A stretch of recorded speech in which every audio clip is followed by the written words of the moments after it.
বালতিতে করে ককটেল নিয়ে খইয়ের মতো ফুটিয়ে সংঘাতে জড়ানো শরীয়তপুরে জাজিরার বিলাসপুর ইউনিয়নে নতুন ঘটনা নয়।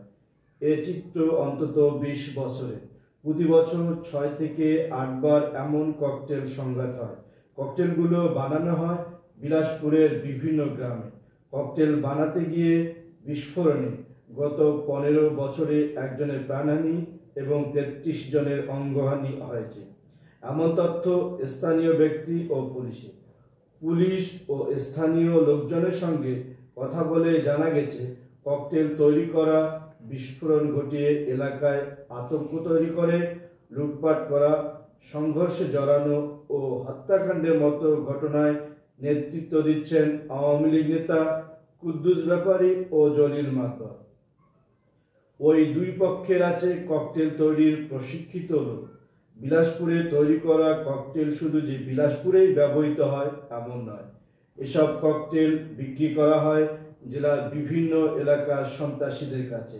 জেলার যেখানেই সংঘর্ষের ঘটনা ঘটে সেখানেই বিলাসপুরের ককটেল বিস্ফোরণ ঘটানো। ককটেল বানান পাচুখারকান্দি এলাকার এমন একজন, তিনি তার নাম প্রকাশ করতে চাননি। তিনি বলেন, টাকার বিনিময়ে তিনি কুদ্দুস ব্যাপারী লোকজনকে ককটেল তৈরি করে দেন।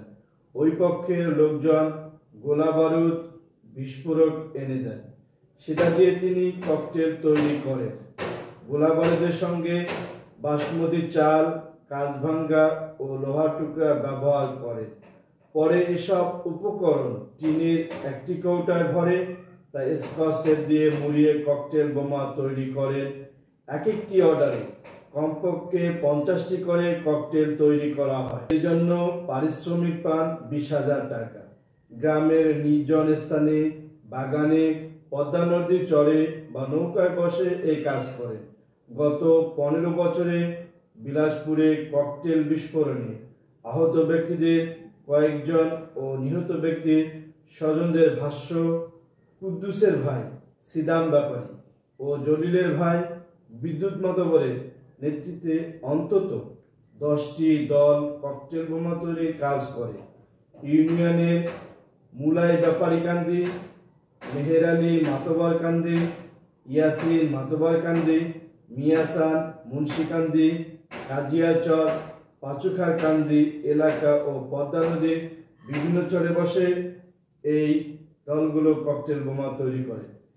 2014 সালে 19শে মে কাজিয়াচর এলাকায় ককটেল তৈরি করতে গিয়ে বিস্ফোরণে মারা যান অনিক মাতবর নামের এক তরুণ।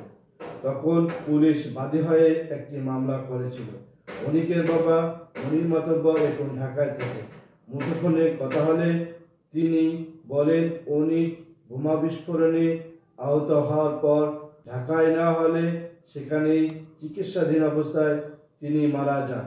তখন পুলিশ বাদী হয়ে মামলা করেছিল। পরে ওই মামলার কোনো খোঁজখবর তিনি আর রাখেননি।